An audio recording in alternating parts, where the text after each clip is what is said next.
part, pag-usapan natin yung problema nyo sa GCash. Ano, for example, ayaw po siya mabuksan, ayun, loading lang ng loading, at kung ano-ano pang problema po sa GCash. Ito po ang number one solution po. So, of course guys, before kayo mag-start, ayan po, ang gawin nyo po, i-turn off ninyo yung inyo pong phone for 20 seconds. Ayan po, i-turn off ninyo for 20 seconds. Then, after nyo po i-turn off ng 20 seconds, buksan po ninyo. Ayan po. Then, after po nun, ang kailangan nyong gawin ay i-restart ninyo po yung phone ninyo. Para po ma-boost yung inyo pong phone. Ayan po yung makina kasi maaaring, ayan po, kaya naglo-loading or ayaw ma-open yung GCash ninyo, GCash app dahil po sa, ayan po, hindi na nagpa-function na maayos yung phone ninyo. So, kailangan nyo pong i-check. So, yung third one po na kailangan nyong gawin, check nyo po muna yung inyo pong setting, yung inyo pong phone memory dito po sa setting. Punta po kayo sa inyo pong setting.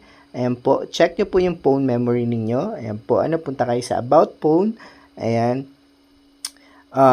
Sa inyo pong, about device pala, sorry. Ayan po, makikita nyo po dyan yung inyo pong memory. Ayan po yung storage na nakasulat. Ibig sabihin po, 135 pa lang po ang nagagamit ko out of 256 GB. So may enough memory pa po ako sa akin phone. Kaya nagpa-function pa po na maayos yung akin pong GCash kasi pag hindi po enough, ayan po yung inyo pong memory, hindi po siya magpa-function na maayos at di magbubukas yung application ninyo.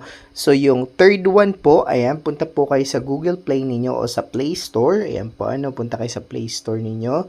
Ayan po, hanapin nyo po si GCash dito sa search engine. Makikita nyo po dyan. I-click nyo po si GCash, si search engine, at dito po sa taas, ayan, i-search nyo po si GCash. So, GCash, for example, ayan po, click ninyo, then open ninyo si GCash. Makakakita po kayo dyan. Ayan, tingnan nyo po kung ang makikita nyo po dito sa area na to ay update. Pag update po nakasulat, ayan po, i-update nyo po si GCash ninyo. So, ayun, pwede nyo po uling i-check kung nagpa-function na po yung GCash ninyo or nag-o-open na. Kasi kung hindi pa rin po, may next pa rin po tayo na pwedeng gawin.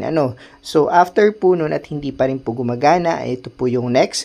Punta po uli kayo sa inyo pong setting. Ayan po, phone setting. Ayan po, punta kayo sa setting. Then, hanapin nyo po dito yung apps. Ayan po, makikita nyo, or application, app management, whatever po, kung ano nakalagay nyo dyan. Ay, open nyo po yun. Then, makikita nyo po sa taas, sa pinakataas, yung app management. Hanapin nyo po yung app management dyan sa phone ninyo. Then, scroll down po kayo. Hanapin nyo po si GCash. Makikita nyo po yung GCash dyan. Ayan po, i-click natin si GCash. And of course, pag nakita nyo si GCash, makikita nyo po dyan yung storage. Pindutin nyo yung storage usage. Ayan po. Click nyo po yun. Then, before nyo po i-clear yung data ninyo, ayan, at i-clear yung clear cache, ayan po, before nyo po pindutin yung dalawang yun, make sure na alam nyo po yung inyo po password, email, or PIN number po. Kung hindi nyo po alam, may tutorial po tayo dyan sa ating pong, tawag dito sa ating pong channel. So, click nyo po yung clear data and clear cache. Lalabas po dyan na, ayan po, makiklear po yung data or yung mga, hindi naman po siya madidelete, malalag out lang po siya. Kaya make it sure na alam nyo po yung inyo pong PIN, password, email po. So, after nya, na mahanap mo yan at na-clear mo na, ayan po, i-uninstall ninyo yung inyo pong app. Punta po kayo dun sa inyo pong Play Store uli. Ayan, hanap. Siya nga po pala, after nyo pong gawin yung clear data, clear cache na yun, i-open nyo po uli yung inyo pong GCash, i-check ninyo. Then, ulitin nyo po yung clear data, clear cache. Ayan po, pag wala pa rin. Then, from here, punta po kayo sa inyo pong search engine. Ayan, of course, ng inyo pong Play Store. Hanapin nyo po uli si GCash. Ayan po. At i-uninstall po ninyo. Makikita nyo po yung uninstall. I-click nyo po yung uninstall.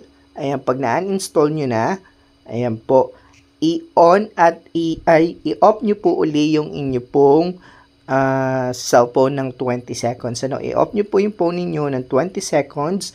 Ayan, then i-open po ninyo. After po nun, ayan, i-restart nyo po yung phone ninyo. Pag hindi pa rin po nag-work, ulitin nyo lang po yung procedure na ginawa natin at mag-work na po siya. Maraming salamat po.